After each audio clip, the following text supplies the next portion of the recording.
Hi everyone, hope all of you are doing super well. And in this video, I'll be giving you some information on assessing requirement changes. And this information is well taken from the BABOK. And without any delay, let's get into it.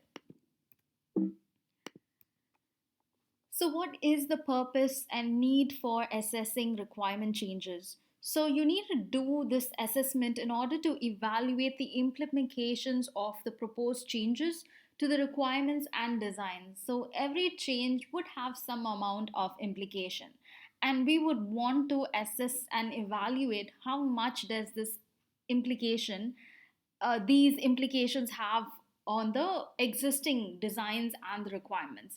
So, a couple of things that you would want to keep in mind when assessing is that you need to see if that can be tracked back to a need. So, every change that comes, you just can't generously take in that change and say, okay, let's come on team and let's start incorporating that and building it. You need to check and see if it can be tracked back to a particular business need. And the next one is you need to see if it aligns with the overall strategy. So, with the need and the strategy, only when there is an alignment, then you can easily say that yes, this is giving some value and it is in alignment with what we are focused on. Else, it's going to be something that is out of scope, and you need to think about it whether you should be incorporating that change or not. The next one is, as usual, whenever there's any change that comes in, it introduces conflicts with other requirements, or it can also increase the level of risk.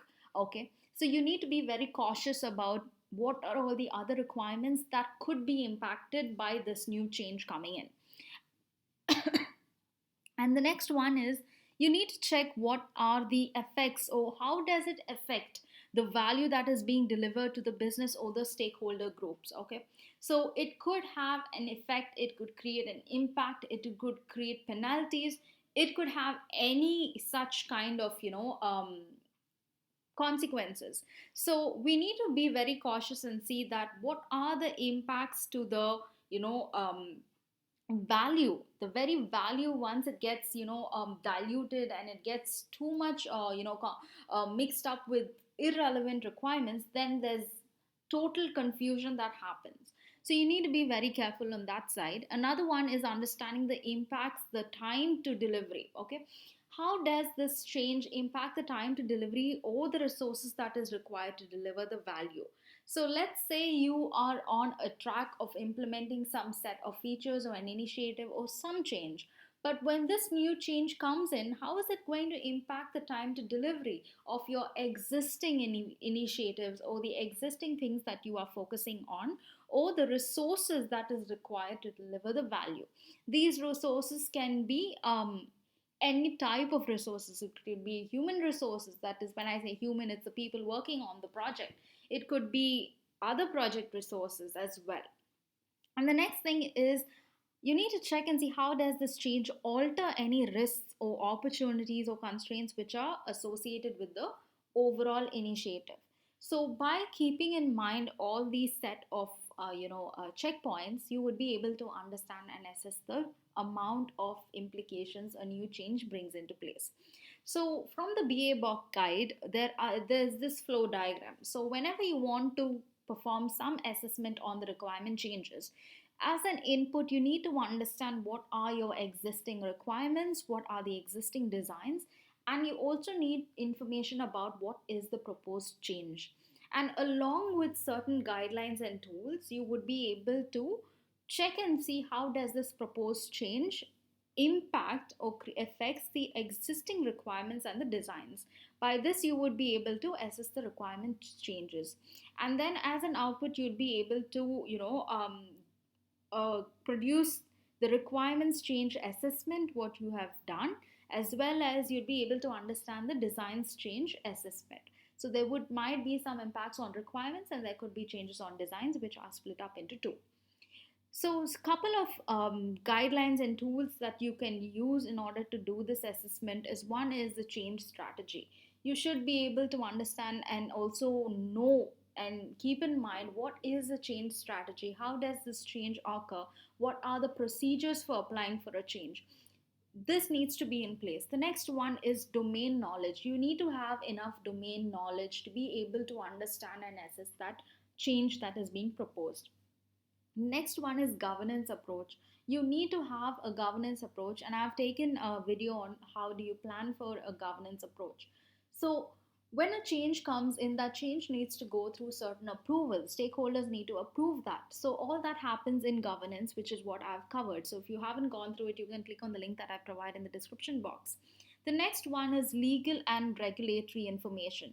So you need to understand and know if there are any legal or regulatory information that could be associated with this change, because if it's associated, then you need to, that sometimes when it's more legal and regulatory associated requirements, it would take up a hand. You would be able to give more priority and give more attention to requirements of that type. And also, you need to understand the requirements architecture and your solution scope, so that you would know rightly if this change is fitting into the architecture, if it's creating any technical architectural impacts, and also if it's going to be in scope. Are some things that you need to keep in mind when you're assessing the requirements assessment changes.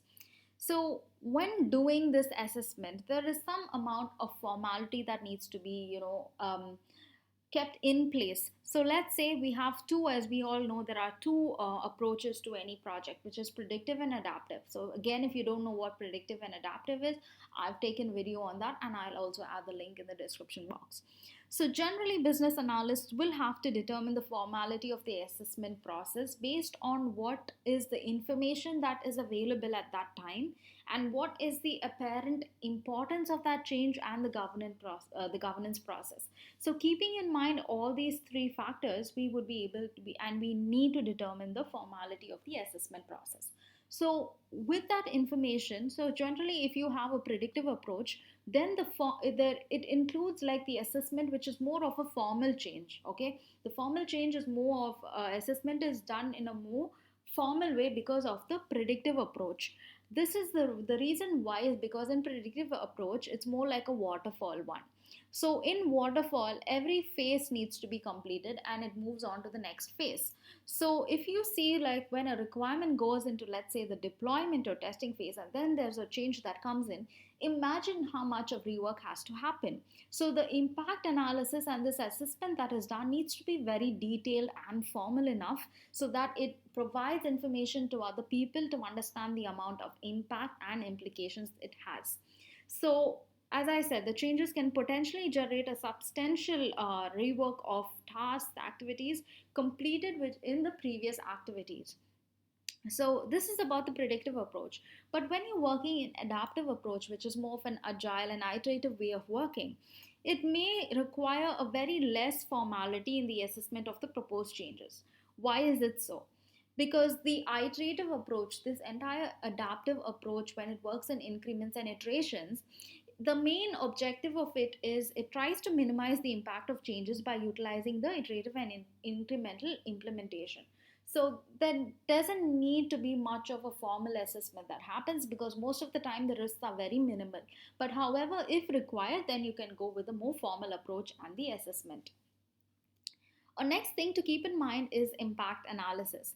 So we would want to perform an impact analysis to assess or evaluate the effect of the change that we are trying to bring about. So usually traceability is a useful tool for performing this impact analysis. And I've taken a video on the RTMs, which is the requirement traceability matrix, and how you can use it in order to identify impact. So I'll add that link as well in the description box. And couple of things you would want to consider when you're doing an impact analysis is try to understand what is the benefit of implementing that change which is being proposed. So how will the organization or the stakeholders or the business benefit from this change? The second one you want to consider is the cost. What are the costs associated or indirectly associated to the change? So direct cost could be how costly is it to implement a feature, or how costly are the resources that we would be requiring. And it could be inverse, the in one cost that are indirectly associated to it. For example, if a change has a particular amount of cost and it's a high priority, so we need to switch gears and we need to start implementing this change, what would be the cost that we are kind of looking at based on the number of requirements that get on hold because of this change. So we need to do a comparative analysis to understand the cost that's being associated. And the third one is the impact, which is the number of customers or the business processes and the requirements that could be affected because of this change. The next one is the schedule. So this is the impact to the existing delivery commitments if the change is provided. So as I mentioned, there would be some existing delivery that is being happening, but when this new change comes into track, there could be a change in schedule to the existing ones, which we also need to consider. And the last one is the urgency. We need to understand the level of importance, including the factors which will drive the necessity, such as regulatory and safety issues. So, as I said, generally requirements that are more on the security side, legal compliance, all these tend to take a upper hand and a priority comparing to the other types of requirements. And the last one is impact resolution. So, when you do an impact analysis and you take it to the stakeholders, there are various stakeholders that could have the authority to either approve, deny, or defer the proposed changes. And even a business analyst can be authorized. So, you don't always have to take requirements and take it through a governance and say, should we be implementing this or should we not do this? You as a business analyst should have some amount of information to be able to make some amount of judgments and an analysis to know whether this requirement or this change needs to be approved, denied, or deferred. At least you should be having an opinion whether we should be going ahead with it or not.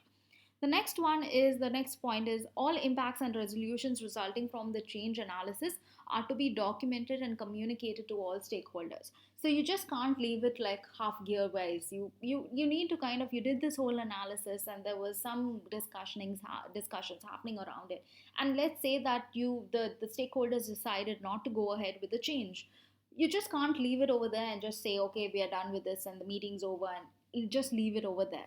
You would want to record what was the decision made, why was the decision made not to go ahead with it, or even if it's you want has to proceed with that change, whatever the decisions may be, you need to document it down and also communicate it to the stakeholders so that there is a visibility and access to this information. So that's about it for the assessments of requirement changes. So if you got a good understanding on how to do it and you found it helpful and informative, please do give this video a thumbs up. If you haven't subscribed, please do subscribe to this channel and also do share your feedbacks. Thank you.